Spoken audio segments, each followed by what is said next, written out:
স্কুলটারে অনেক দিন ধরে মিস করতেছিলাম। এই যে স্কুলের গেট, স্কুলের বেঞ্চ, স্কুলের চেয়ার, স্কুলের স্যার, স্কুলের মাইয়াগুলা। এখন এসে আসল কথা। আরে তুই আবির না? আরে ওমন না, তোর লগে আমার 1.5 বছর আগে এই ছোট কালে ক্লাস 7 এ থাকছিল।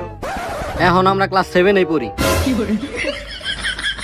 তুই তো তাতে পরে গেছিস রে, তোর লারি মন চালাইছে। আরো অনেক কিছু জ্বালাইছে, ওইগুলো দেখান যাবে না। আচ্ছা স্কুলে ঢুকি।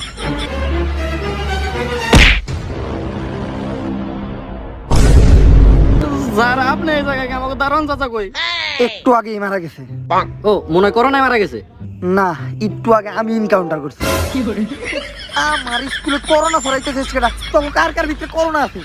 স্যার আপনার যদি মনে হয় আমাকে আরেকবার চেক দেন, আমরা পুরোপুরি করোনা পজিটিভ। মানে আমাকে কথা পজিটিভ, আমাকে মধ্যে কোনো করোনা নাই। দরকার পড়লে স্যার আপনি আমাকে আরো একবার চেক দিয়ে নেন। স্যার স্যার স্যার স্যার এইটা তো করোনা পরীক্ষা করার মেশিন না স্যার।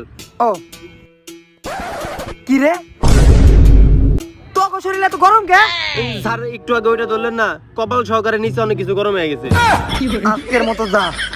আমার স্কুলে তোরা করোনা নিয়ে ঢুকবি, আমার স্কুলে তোরা করোনা ছড়াবি, করোনা ছড়াবি। আমি থাকতে একটাও করোনা ভিতরে ঢুকতে পারবো না।